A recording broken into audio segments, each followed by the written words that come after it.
ಕ್ರಿಸ್ತನನ್ನು ಪ್ರತಿಫಲಿಸುವಂತೆ ನಿಮ್ಮ ಆತ್ಮಗಳನ್ನು ವಾಕ್ಯದಲ್ಲಿ ಬಲಪಡಿಸುವ ಅನುದಿನದ ಧ್ಯಾನ. ಇಂದಿನ ಧ್ಯಾನದ ಶೀರ್ಷಿಕೆ, ನಿಮ್ಮ ಗುರಿಯನ್ನು ಉನ್ನತವಾದವುಗಳ ಮೇಲೆ ಇರಿಸಿರಿ.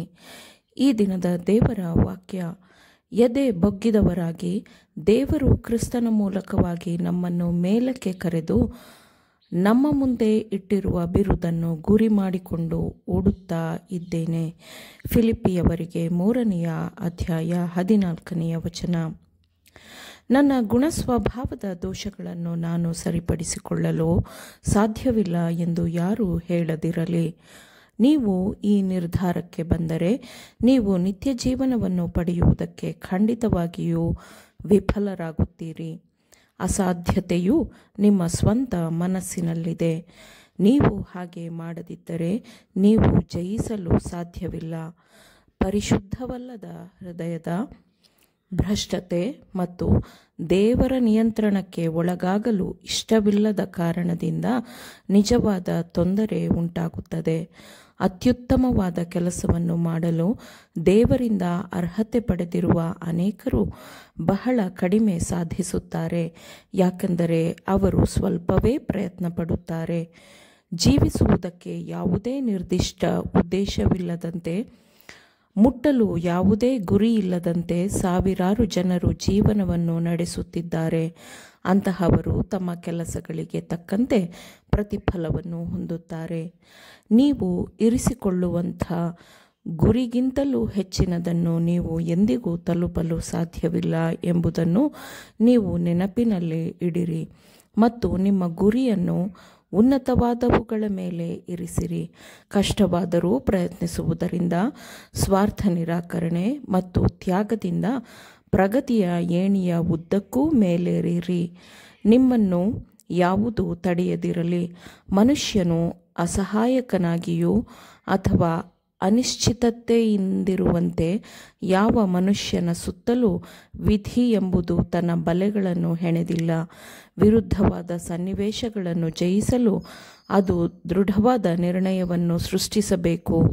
ಒಂದು ತಡೆಗೋಡೆಯನ್ನು ಮುರಿದಾಗ ಮುಂದುವರಿಯಲು ಅದು ಹೆಚ್ಚಿನ ಸಾಮರ್ಥ್ಯ, ಧೈರ್ಯವನ್ನು ನೀಡುತ್ತದೆ. ಸರಿಯಾದ ಮಾರ್ಗದಲ್ಲಿ ದೃಢತೆಯಿಂದ ಎದೆ ಬಗ್ಗಿದವರಾಗಿ ಮುನ್ನಡೆಯಿರಿ. ಆಗ ಸಂದರ್ಭಗಳೇ ನಿಮ್ಮ ಸಹಾಯಕರಾಗಿರುತ್ತವೆ.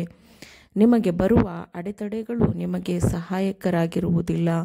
ಯಜಮಾನನ ಮಹಿಮೆಗಾಗಿ ಗುಣಸ್ವಭಾವದ ಪ್ರತಿಯೊಂದು ಅನುಗ್ರಹವನ್ನು ಸರಿಯಾಗಿ ಅಭಿವೃದ್ಧಿಪಡಿಸಿಕೊಳ್ಳಲು ಮಹತ್ವಾಕಾಂಕ್ಷೆಯುಳ್ಳವರಾಗಿರ್ರಿ.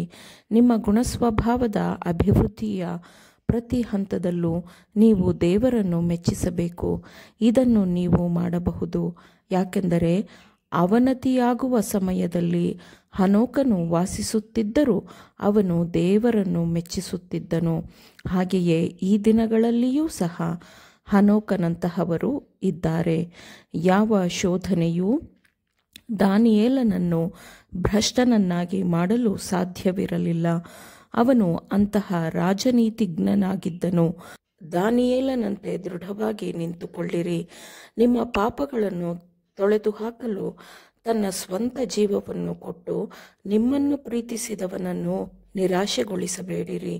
ನೀವು ನನ್ನನ್ನು ಬಿಟ್ಟು ಏನನ್ನೂ ಮಾಡಲಾರಿರಿ ಎಂದು ಆತನು ಹೇಳುತ್ತಾನೆ. ಇದನ್ನು ಜ್ಞಾಪಕದಲ್ಲಿಟ್ಟುಕೊಳ್ಳಿರಿ.